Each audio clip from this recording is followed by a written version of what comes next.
From the studios of Farm Journal Broadcast, this is AgDay.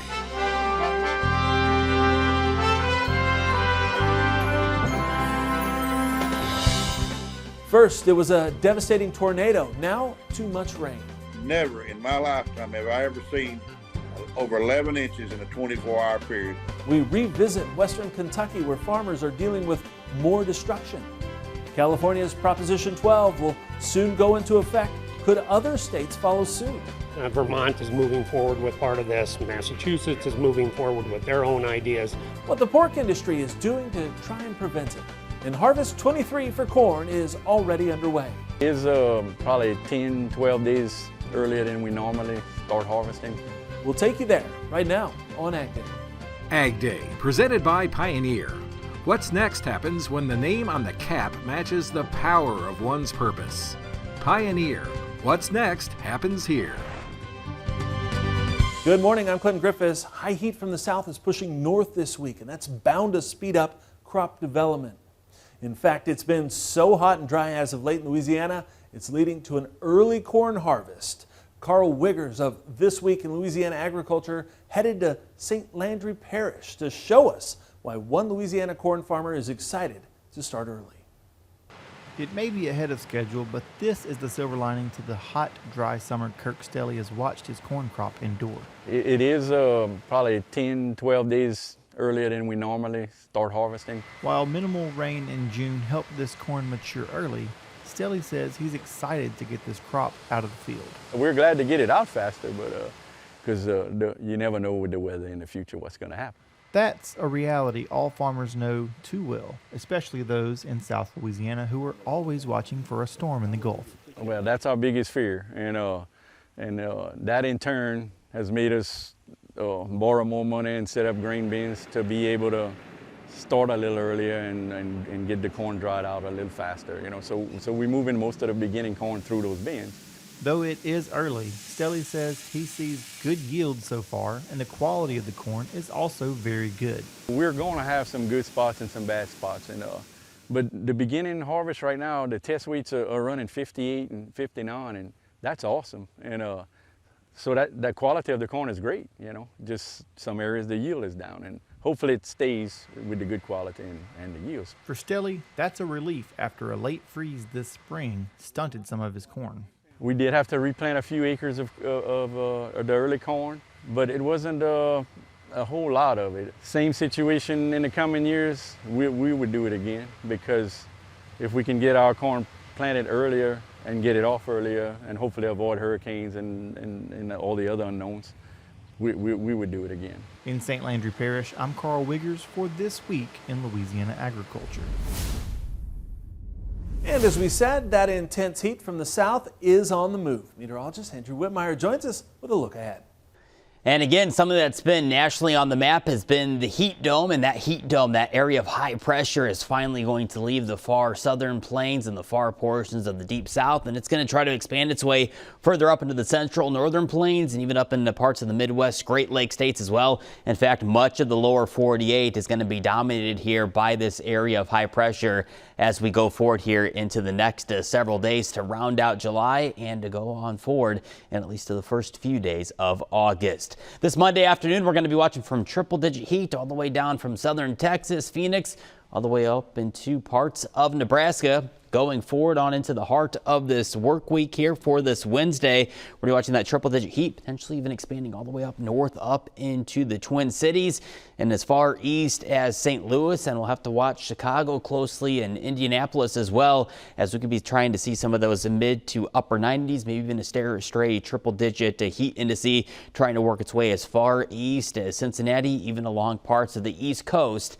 as well for this upcoming Friday. And then once we get forward into the later half of this upcoming week, we're going to be watching the jet stream closely for the potential here for some active weather. We'll chat more about that coming up in your Ag Day forecast. Check out the photo of the day for our crop comment segment here. This coming up from North Dakota. And here's a look at a future farmer courtesy of Evan from central North Dakota. And that's his son Cash checking out the crop. Looks like he's pretty happy with it, at least what he was able to sample there. I'll more on your Ag Day forecast in just a few. Russia appears to be stepping up its attack on Ukrainian grain infrastructure after pulling out of the Black Sea grain deal last week. Russian cruise missiles destroying farm storage buildings in the Odessa region again on Friday. Now, it's reported direct hits on grain terminals destroyed 100 tons of peas and 20 tons of barley. Russia targeted Ukraine's critical grain export infrastructure after vowing to retaliate for an attack that damaged a crucial bridge between Russia and the Moscow-annexed Crimean Peninsula.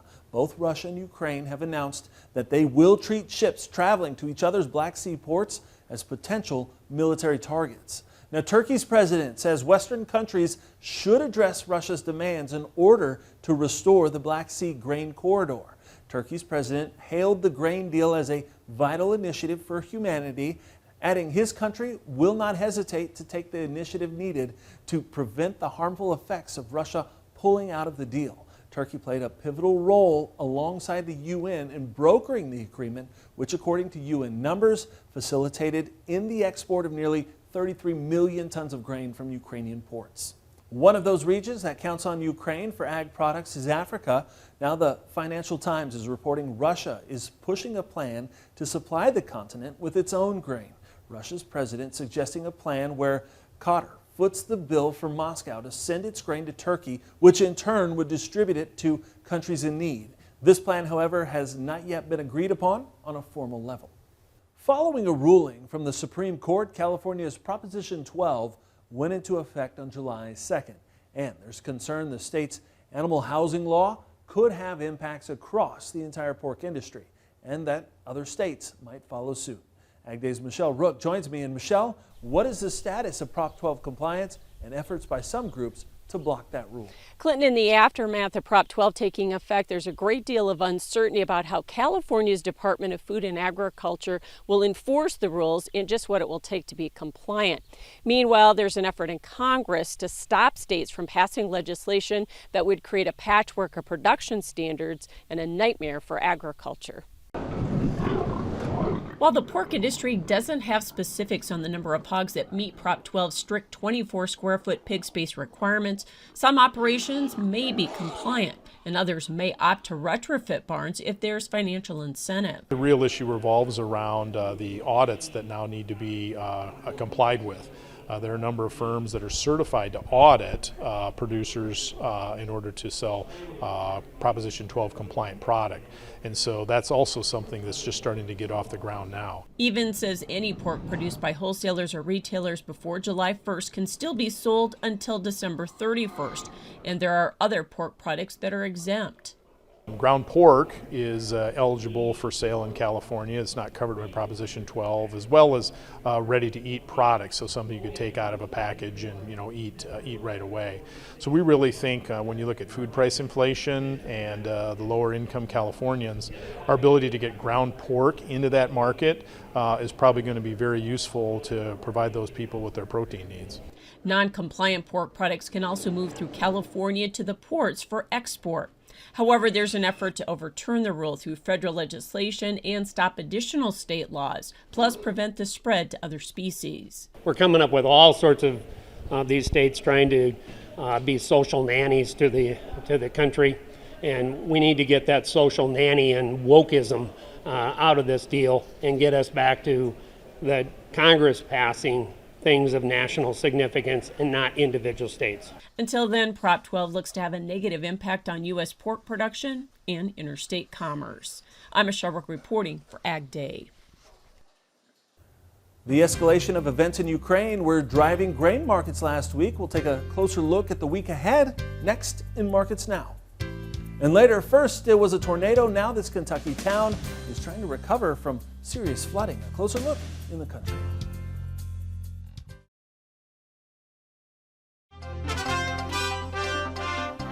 Wheat had a big week after Russia attacked Ukrainian grain export facilities, but then pulled back again on Friday. AgDay's Michelle Rook returns to talk markets with Tommy Grisafi.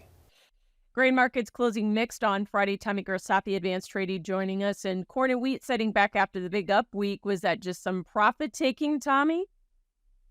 It was a wild week.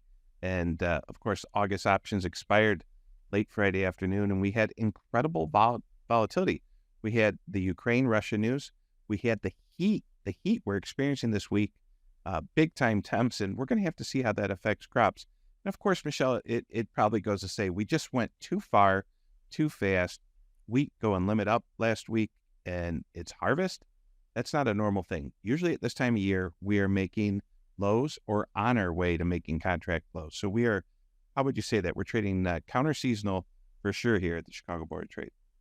So talk about the week ahead, because we traded war and weather last week. Do we continue to trade that this week? Because this has been a weather market that seems to have really been extended.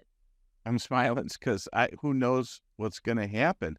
I mean, the way the headlines come out overnight, the ranges of the overnight markets are incredible. The thing I like to watch is the volatility and how those options trade. The options kind of give you a hint of how big your range is going to be. The options market's been saying every day corn's going to move 20 cents, wheat's going to move 30. You know, the one sleeper, the last few days of last week, soybeans had a very tight range. And if there's one market that has an incredible opportunity to explode, you would think with adverse weather, all eyes on weather, watch soybeans as we come into August days. There's, the acreage is down, and this hot weather really could be affecting the beans. I look really forward to the crop tour, not only Farm Journals and Pro Farmers, but everybody's crop tour. I want to get out there myself and see what's out there. Yeah. Do we keep trading war headlines, or at what point does the market kind of feel like that's white noise? Over the last few years of the Ukraine-Russia war, we've all experienced this together. That when a headline comes out, we have a big move up, but every headline that comes out after that is not as big. So headlines start to get muted. We have to figure out and add up where are all the bushels in the world, and how are they going to get to the people who need them? There's still enough bushels in the world. They're just kind of misplaced. So to answer your question, I think the headlines become less, I don't want to say the word important, that sounds like we don't care, but less emotional when it comes to the markets.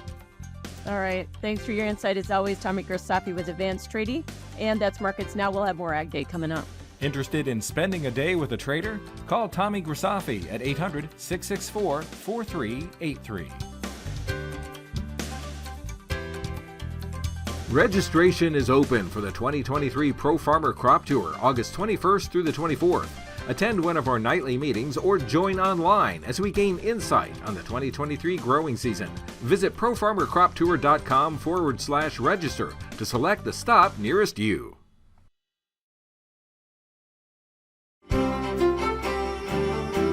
We've had this ridge of high pressure down across the four corner states. That's going to begin to park its way further up towards the north and east. We've been under kind of this trough influence here across much of the Midwest, Great Lakes, and Northeast states, keeping us a little bit more on the refreshinger side compared to the very uncomfortable hot furnace weather that they've been dealing with. Now, unfortunately, we're going to see that dome of high pressure, that ridge, trying to expand its way further up towards the north, as well as expanding its way further across the eastern half here of the country as we round out July and even begin the first few days of August. Now, eventually this pattern will try to break down towards the end of this week, and we'll have to watch parts of the northern plains, the Midwest, and Great Lakes states here, as we could have a few waves here of some stronger showers and thunderstorms that'll try to come into play. And the precipitation outlook for this week does highlight again that potential there for some of those active showers and thunderstorms to kind of build and pop during the heart of the afternoon as we head towards the mid and latter half here of this week. Again, we're going to have to watch for some late day showers and thunderstorms, a few of those which could be on the stronger side. We'll keep our forecast handy here on Ag Day and watch that closely as we get towards the second half of this week. Going through Future Track as we go throughout the future radar throughout this week. Again, pretty much non-eventful here, but again, we are going to be watching for those timely showers and thunderstorms up across parts of the heartland of the country. Check out our temperatures for this afternoon, though. Again, it's going to be quite the toasty one. We're looking at several temperatures out there reaching that triple-digit heat mark, and that heat's only going to continue to expand its way further off towards the north and off towards the east as we go into the mid and latter half here of this week. Let's look around the country. Let's take a look here at AgDay Select Cities. Going over into Iowa, mostly sunny, 84 degrees. Expect this to be one of the cooler days of this upcoming week. Bowman, North Dakota, partly cloudy, high 90 degrees. And going over to Athens, partly cloudy, high 82. Harvest is around the corner, but is now a good time to buy a planter? Machinery Pete answers that question next. And later, a Kentucky town still recovering from a devastating tornado. It's now dealing with the aftermath of too much water. That story from Mayfield in the country.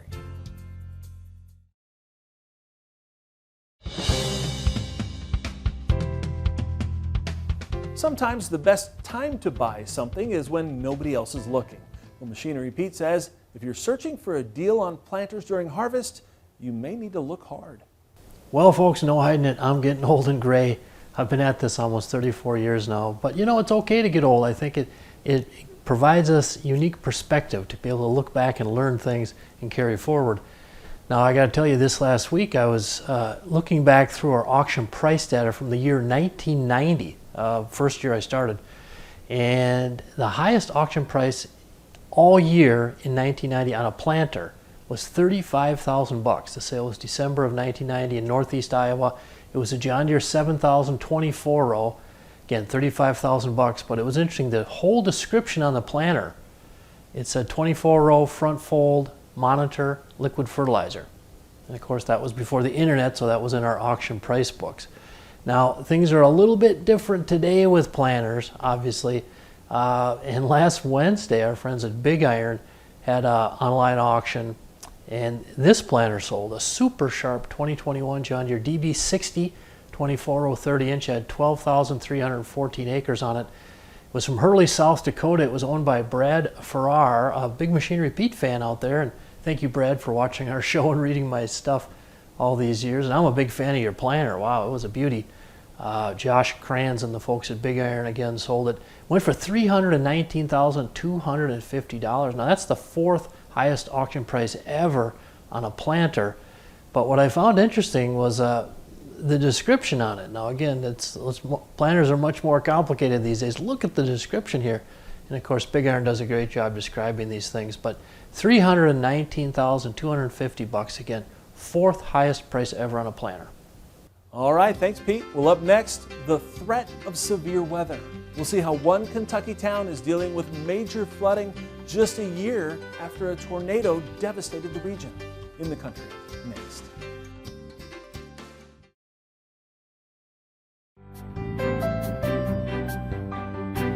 We visited Mayfield, Kentucky last December, a year after a rare December tornado devastated the town. The town, still working to rebuild, was dealt another blow last week after floodwaters inundated the community. As Farm Journal's Tyne Morgan reports, it's adding more heartache to a community. Intense rain in such a short amount of time, hail and strong winds. The powerful storm caused this, life-threatening floods, dealing another blow to Mayfield, Kentucky. It's my 50th crop that I'm putting out. Never in my lifetime have I ever seen over 11 inches in a 24-hour period, and we just couldn't handle it. The storm hit in the middle of the night, just setting over the area, generating massive amounts of rain. 4 foot of water across the bridges. I'd get across it on the tractor, but no cars was able to cross. Lowry's ground in the bottoms held the water for hours, and he's now trying to assess the losses on his farm. The corn is going to be fine. It was probably 6 foot up on some of my corn in the bottom. Now, the soybeans didn't fare as good. He says his soybean fields were covered in 4 feet of water. And then when the water does go back in, the soybeans were probably knee-high to waist-high, and it laid them down. And the tobacco in the area seems to have taken the biggest blow. The tobacco did not fare well at all, and it needs a little bit of water, but it doesn't need that much. So it's laid down. The hail beat it down. The hail beat the leaves up. And when this hot sun comes out in the next few days, it will wilt down and it will eventually die. The last time we spoke to Keith Lowry was last December, the 1-year anniversary of an EF4 tornado that tore through Mayfield, the deadliest tornado in the state's history. The December 10th tornado just took a toll on especially Mayfield. I spoke to the mayor and she just says that we cannot get a break. So what caused all the rain to dump in such a small area this week? It was just simply training thunderstorms, just following one another. Eric Snodgrass with Nutrient Ag Solutions says it was caused by the trough of low pressure that's bringing the heat to the south and the cooler weather to the north. So what's happened is in the middle, that's where the boundary is. And so what happens is storms do what we call training, where they find the front and they run along the front. They don't go away from it. They just stay on it. 18 months ago, the area experienced a tornado. Last year, it was drought. And now this year, they're dealing with flooding. It's just another hurdle we've got to cross, and we will be fine. It's going to take a little while. All right, thanks, Tyne, and that's all the time we have this morning. We're sure glad you tuned in. From all of us here at AgDay, I'm Clinton Griffiths. Have a